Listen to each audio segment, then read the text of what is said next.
Suratmi pun kritis dan akhirnya meninggal dunia. Dikuatkan juga oleh keterangan perawat yang pada saat itu juga bertugas di puskesmas itu mengatakan bahwa tidak lama setelah si pelaku ini keluar dari dari bilik rawatnya si korban, selang sudah dalam kondisi terlepas. Karena kemampuan puskesmas untuk memberikan pertolongan mungkin kurang, akhirnya dirujuklah ke rumah sakit umum, menunggu ambulans datang. Pada saat ambulans datang juga yang berada di dalam mobil itu hanya dari si pelaku, korban dengan supir dari ambulans ini, seperti itu. Akhirnya meninggal dalam perjalanan dari Cepiring menuju ke Kecamatan Kendal. Menurut keterangan salah satu warga, peristiwa penganiayaan yang dilakukan oleh Tumian kepada sang ibu terjadi pada 19 Desember 2021 lalu. Saat itu, Tumian alias Sunarto terlihat masuk lewat pintu belakang rumah ibunya. Kurang lebih jam 6 saya mau ke sawah. Kebetulan di rumah Pak Suratmi itu ada namanya Sunarto. Nah, terus saya tanya, kok ke situ? Ya, saya mau membanjarkan bibit padi mau tanam.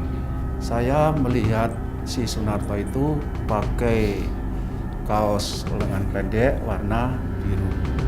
Terus celana pendek warna abu-abu. Dan di saat itulah diperkirakan penganiayaan terjadi.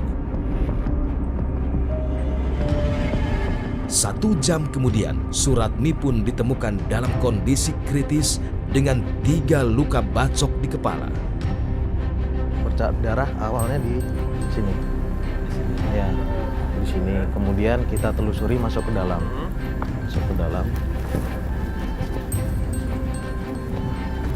Dari sini kita telusuri ke dalam. Dari ini kan masih ada bekasnya. Ini darah. Jadi dari keterangan ini di sini ya. Nah, kemudian menurut keterangan dari masyarakat kita temukan korban di ruangan tengah ini ya. Ini kan ada tempat tidur korban. Kita temukan korban di bawah sebelah kasur ini. Jadi posisinya sudah di lantai. Untuk tempat eksekusinya ada di ruangan ini, ruang belakang. Ya, karena waktu kita olah TKP itu untuk darah itu adanya dalam bentuk cipratan. Iya, darah ada di ini, mungkin masih kelihatan. Ini kursi di sini. Di sini masih ada bekasnya. Kemudian di sini juga masih ada cipratan darah sedikit. Kalau dari hasil keterangan yang berhasil dikumpulkan kepolisian, jadi saat itu korban sedang apa? Kemudian korban itu sedang pulang dari membeli makan. Dia sedang makan karena yang waktu kita temukan di atas kasur itu makanan yang belum habis. Ya, jadi dia baru beli makan, terus mungkin sedang makan, mungkin masih sedang makan belum selesai, terus mungkin langsung si pelaku ini langsung mengeksekusi.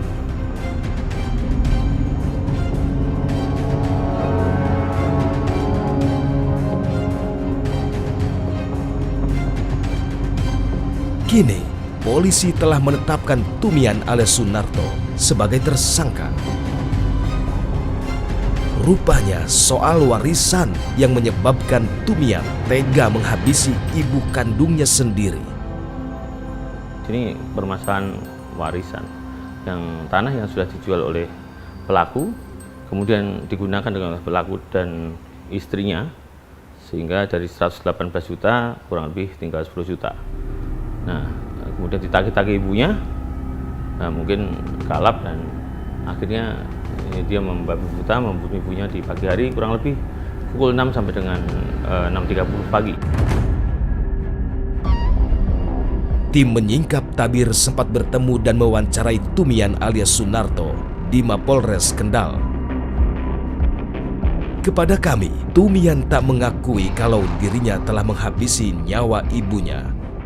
Saya dituduh di fitnah. Nama siapa? Sama oknum Apa? oknum Oknum apa? ya nggak tahu lah.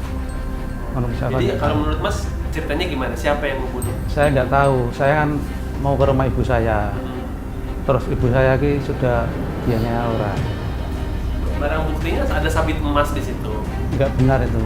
Itu sabit siapa? Siapa saya mau ke rumah ibu, mau kerja ke rumah ibu, ke sawah ibu saya. Kok sabitnya bisa di situ gimana? Saya melihat ibu saya sudah tergeletak. Saya menolongnya. Sabitnya Di apa? Di di apa apa ditaruh? di ember, ditaruh ember. Sabitnya ditaruh ember. Ember. Tapi ada darahnya ibu sabitnya. Saya nggak tahu. Jadi yang pakai sabit siapa? Ya saya langsung saya taruh di ember terus saya menolong ibu saya. Meski sejumlah bukti sudah menguatkan keterlibatan dirinya, namun tersangka satu ini bersikeras tidak mengakui perbuatannya.